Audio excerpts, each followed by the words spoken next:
Bonjour, Gilles ici pour actualité-dvd.com. Je vous parle du Blu-ray de Elvis Gratton, le film.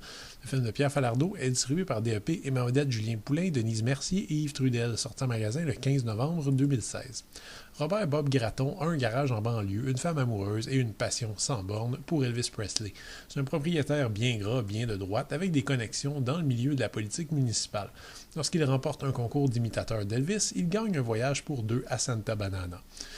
La clé d'Elvis Gratton se trouve, selon moi, dans cette image, une des premières scènes du film. On y voit Bob Gratton tenter de son mieux d'imiter Elvis Presley. Il se regarde dans un miroir sur lequel la figure du King a été imprimée. Je pense que la thèse de Falardeau se trouve résumé dans ce plan, celui d'un homme québécois pur laine, gras et arrogant, ridicule, qui tente désespérément de se voir comme l'archétype d'une légende américaine. Le dessin d'Elvis présent sur le miroir ne fait que souligner l'incompatibilité fondamentale entre les deux personnages, ce que Bob Gratton refuse de voir. J'ai déjà mentionné lors de ma critique du DVD d'Elvis Gratton à quel point je considère que ce film de Falardeau est magnifiquement réussi. C'est pas un beau film, la mise en scène est faite à l'emporte-pièce, les décors sont hideux, les personnages peu ragoûtants, mais compte tenu du sujet de ce film, une sorte de règlement de compte du réalisateur avec toute une frange de la société québécoise qui a perdu de vue depuis longtemps ses valeurs et est bien content d'adopter celles d'un autre peuple. Chacun des choix qui ont été faits ici sont selon moi irréprochables. Elvis Gratton a quand même connu une drôle d'histoire, ayant débuté comme l'assemblage de 3 courts-métrages. Le film a connu un bon succès, même si la satire, pourtant peu subtile, a passé parfois un peu au-dessus de la tête de certains spectateurs. Donc aujourd'hui, et surtout à la lumière des suites, Elvis Gratton 2 et Elvis Gratton 3, on voit Elvis Gratton comme ayant un message assez clair, voire trop.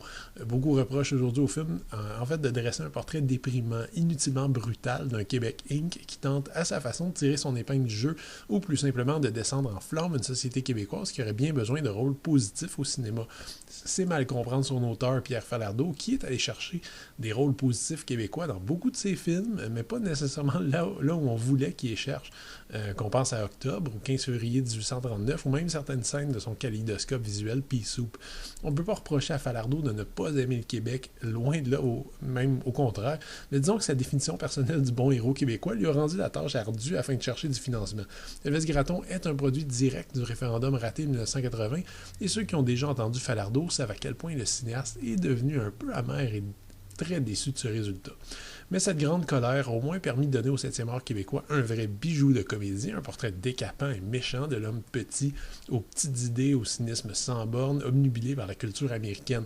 Un homme grotesque à l'intelligence, à l'empathie et à la culture déficiente, dont la société est ainsi faite qu'elle permet qu'il devienne un gagnant, un des nantis, un des membres de l'élite. J'avais déjà dit à quel point Elvis Gratton, malgré sa facture visuelle surannée et son kitsch presque hypnotisant, est toujours aussi actuel, malheureusement. Elvis Gratton, c'est le Québécois détaché de sa société qui a fait sienne les valeurs du capitalisme outrancier à l'américaine et qui ne pense plus qu'à combler ses petits besoins mesquins sans la moindre pensée pour l'autre, pour ses enfants, pour son avenir. Faut pas chercher loin pour voir des Elvis Gratton partout autour de nous, malheureusement.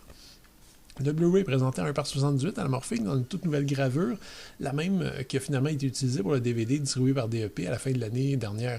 Ceux qui connaissent l'œuvre ne vont pas s'attendre à des miracles, donc je le dis à ceux qui s'attendaient à une redécouverte visuelle, c'est absolument pas le cas. L'image reste granuleuse, pas spécialement nette et les couleurs manquent souvent de tonus. De plus, si on compare le cadrage aux éditions précédentes, on se rend compte que certains détails en bordure d'écran, particulièrement en haut et en bas, ont disparu. Bon, je dis pas que c'est nécessairement un problème en soi, certaines scènes en offrent plus, d'autres moins. Disons que c'est différent. À noter que le générique diffère également du DVD sorti dans les années 2000. Malheureusement, il n'y a pas de bonus ici. En fait, le menu ne propose qu'une seule option, celle de faire jouer le film. Pas d'option sonore, ni de sous-titres, ni même un menu permettant de sauter d'une scène à l'autre. L'image est en haute définition, mais l'édition reste excessivement frugale. Bon, à ce stade, je vais l'assumer pleinement. Elvis Gratton compte parmi mes films préférés. Cherchez donc pas ici de critique objective. Je trouve que cette comédie cinglante frappe toujours aussi fort en 2016 malgré ses airs de grosse farce potache maladroite. C'est un vrai classique selon moi et je trouve très triste qu'on n'ait même pas daigné nous offrir le moindre supplément. Techniquement, ce Blu-ray est réussi, même si le matériel source ne permettait pas de grandes avancées visuelles, mais l'absence totale d'interactivité ne peut que décevoir pour un film qui a autant marqué le public québécois. C'était Gilles. Merci. Bon visionnement.